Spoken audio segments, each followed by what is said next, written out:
No vídeo anterior, eu puxei o assunto do Flywheel.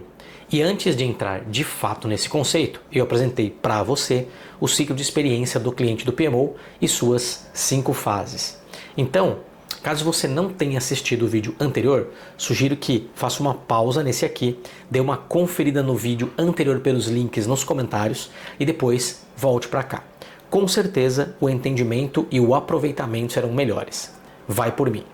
O Flywheel é uma ilustração que representa uma abordagem focada nas operações do PMO, pensada para criar, aprimorar e impulsionar a melhoria contínua e a entrega de valor efetiva para os clientes do PMO e suas organizações. O Flywheel tem 10 passos e eu vou te explicar cada um nesse vídeo. Então, fique comigo até o final.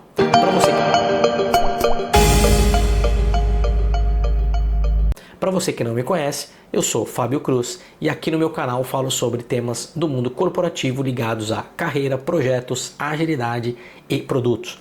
E se você quiser saber mais sobre mim e minha carreira, acesse o meu site pelo link nos comentários e aproveite para curtir e compartilhar esse vídeo. Bom, continuando então, precisamos lembrar que o ciclo de experiência do cliente do PMO tem 5 fases que são exploração, design, implantação, aprimoramento e realização. E cada fase desta tem 2 etapas que compõem o gerador de valor do PMO, também conhecido como Flywheel. Vamos então entender cada uma dessas etapas e seus propósitos. O Flywheel tem o objetivo de apresentar o PMO como uma entidade organizacional dinâmica, flexível e centrada no cliente. E eu gosto de reforçar aqui a pegada de agilidade que o PMO precisa ter nos dias atuais, que é a capacidade de se adaptar às necessidades de negócios que estão mais do que nunca em constante evolução. E um dos caminhos é justamente a divisão do ciclo de experiência do cliente do PMO em 10 etapas práticas. Vamos a elas. Na fase 1, que é a exploração, que é a fase que avalia a maturidade da organização, identifica os clientes, entende as necessidades dos clientes do PMO e estabelece as bases para formular a proposta de valor do PMO. Temos a etapa 1, construção de conscientização, que é a etapa onde o foco é garantir que os clientes em potencial estejam cientes da existência e das capacidades do PMO.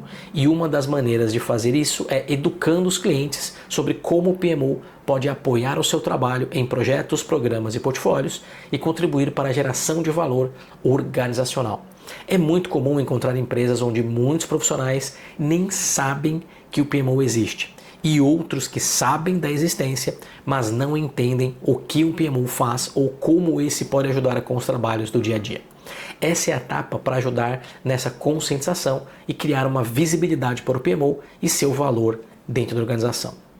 Ainda na fase 1, temos a etapa 2, que é a avaliação de necessidades. Essa etapa tem o objetivo de analisar o cenário organizacional atual, juntamente com as necessidades dos clientes e as oportunidades percebidas de melhoria ou do atendimento de expectativas.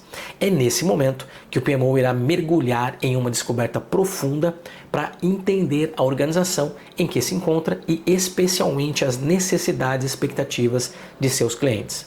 Na fase 2, design, que é a fase de criação do plano de implementação, ou seja, é o momento de entender e planejar como será criado um PMO do zero ou como será aprimorado um PMO já existente.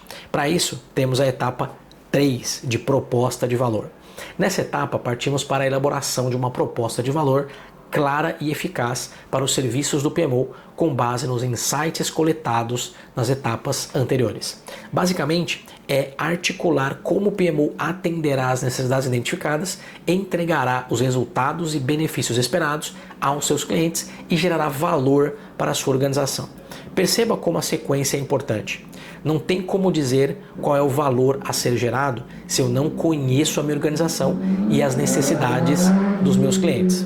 A proposta de valor não é criada da cabeça do PMO de acordo com conhecimento técnico ou expectativas de maturidade própria. A proposta de valor parte do que os clientes esperam e precisam. Lembre-se da centralidade do cliente. E a partir disso temos a etapa 4, desenvolvimento de serviços. Essa etapa envolve a criação ou o desenho dos serviços do PMO no início dos trabalhos, tanto de forma abrangente e macro quanto detalhada. E também é nessa etapa que se refina ou redesenha os serviços conforme o PMO está existindo e executando seus trabalhos. Ou seja, esta é praticamente uma etapa contínua e recorrente, e o processo criativo que necessita de inovação e ideias para solucionar problemas de forma colaborativa. Vamos fazer uma pausa reflexiva nesse ponto. Se você está interessado na certificação PMI e PMO-CP e pretende realizar o exame em um futuro breve, lembre-se sempre de prestar muita atenção na ordem das coisas. Muitas vezes você irá se deparar com perguntas onde várias respostas estão corretas. Porém, de acordo com o enunciado, a resposta certa é a primeira etapa que deve ser realizada dentro do contexto apresentado. Então, a ordem das coisas é importante e afeta o resultado, que nesse caso é ser aprovado no exame e em muitos casos também afeta a efetividade do trabalho que está sendo realizado.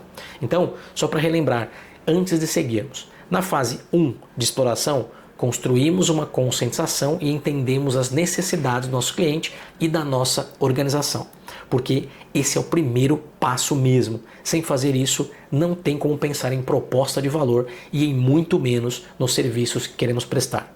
Com isso, vem a fase 2, onde, com base nas necessidades levantadas, podemos elaborar uma proposta de valor para atender a essas necessidades identificadas e, a partir disso, criar um modelo de serviços a serem prestados. E veja, os serviços não estão sendo realizados ainda, eles estão somente sendo desenhados e pensados. A execução vem na fase seguinte e suas etapas. Então, vamos à fase 3, implantação. Essa é a fase de colocar o PMO para rodar através da disponibilização dos seus serviços para a organização, de modo que todos estejam funcionando de forma efetiva. Para isso, precisamos realizar a etapa 5 do Flywheel, que é a integração de serviços. A integração de serviços é o momento de apresentar e introduzir os novos serviços aos clientes. Entenda novos serviços como aqueles criados nesse momento e que não eram executados ainda, e também como aqueles que já existiam e foram aprimorados passando por ajustes, melhorias ou adaptações a partir de feedbacks e resultados verificados. Esse trabalho de introdução envolve o gerenciamento de mudanças referente ao que precisa ser ajustado para o serviço entrar em operação, treinamento das pessoas que utilizarão ou serão afetadas pelo serviço, além de como garantir uma adoção tranquila dos serviços ofertados pelo PMO. E ainda na fase 3 de implantação, temos a etapa 6 de operação de serviços, que é efetivamente a etapa em que o PMO fornece seus serviços e de fato o momento que o serviço está rodando e o PMO gerencia as operações diárias e garante a qualidade e a eficiência consistente do serviço que está sendo prestado. Perceba novamente a ordem das etapas e seus propósitos. Estamos na fase 3 de implantação, que significa colocar para funcionar, rodar e executar. A etapa 5 de integração é para apresentar os serviços, definir como as mudanças, treinamento e garantia de adoção serão realizadas. E na etapa 6, o serviço é colocado em prática de fato. Então a operação, como o próprio nome diz, é quando o serviço começa a operar. E com isso o PMO também começa a gerenciar estas operações e a garantir que essas continuem operando de forma consistente, eficiente e efetiva. Com os serviços funcionando, sendo fornecidos aos clientes, a expectativa é que as necessidades estejam sendo atendidas. E para comprovar isso, chegamos à fase 4, aprimoramento, que é a fase que tem o objetivo de medir e refinar a proposta de valor e aprimorar os serviços criados e implementados nas etapas anteriores. Nessa fase 4, temos a etapa 7, de monitoramento dos serviços, onde o objetivo principal é monitorar e medir o desempenho dos serviços prestados pelo PMO. Basicamente, é a etapa que envolve a coleta de dados e feedbacks para entender o quão bem os serviços estão sendo realizados pelo PMO e se as metas de eficiência acordadas estão sendo cumpridas. Na fase 2, design, começamos a pensar nos indicadores de desempenho e nessa fase 4, vamos colocar esses indicadores para funcionar e coletamos dados e feedbacks que vão impactar na permanência de serviços que estão funcionando bem ou na melhoria de outros que não estão tão bem assim. Essa etapa é focada basicamente na eficiência e efetividade do serviço segundo os seus próprios indicadores de desempenho. Por exemplo, ao fazer o preparatório para o exame de certificação PMO-CP do PMI, ou ler o PMO Practice Guide, você irá se deparar muito com o SLA, que é o Service Level Agreement, ou Acordo de Nível de Serviço, que basicamente descreve um acordo ou até um contrato para garantir como o serviço será realizado, contendo a garantia de qualidade dos serviços prestados. Nessa etapa 7, verificamos se o SLA está sendo cumprido, através de dados coletados para evidenciar o cumprimento ou não e também de feedback de clientes. Ainda na fase 4, temos a etapa 8, que é a melhoria de serviços. Com o serviço rodando, dados e feedbacks sendo coletados, além do entendimento de quão bem os serviços estão sendo prestados, podemos identificar as oportunidades de melhoria e aprimorar os serviços do PMO, que é exatamente o propósito dessa etapa. Essa etapa também é conhecida como avaliação abrangente de maturidade dos serviços do PMO e trata da melhoria contínua, da adaptação e da evolução da maturidade do serviço. Então, para não ficar dúvida na ordem dos trabalhos e suas importâncias, lá na etapa 3 de desenvolvimento dos serviços, pensamos nos indicadores de desempenho para cada serviço individualmente, incluindo seu SLA. Na etapa 7, começamos a coletar dados e feedbacks para entender como estão os indicadores de desempenho de cada serviço e com isso conseguimos saber como cada serviço está se saindo. E na etapa 8, mantemos um serviço como está, porque o seu desempenho está adequado, refinamos, ajustamos e aprimoramos um serviço para melhorar o seu desempenho por estar abaixo do esperado, incluímos um novo serviço ou até retiramos um serviço do portfólio de serviços e paramos de executá-lo de acordo com os indicadores de desempenho também apurados. Fica claro que essa é mais uma das etapas contínuas e constantes que nunca param de ser executadas e são cíclicas, acompanhando a própria existência do PMO. E aproveitando, podemos reforçar mais um ponto. Na fase 2, Design, criamos o desenho dos serviços que serão executados pelo PMO. Na etapa 4, Desenvolvimento de serviços. Na fase 3, Implantação, colocamos os serviços para rodar.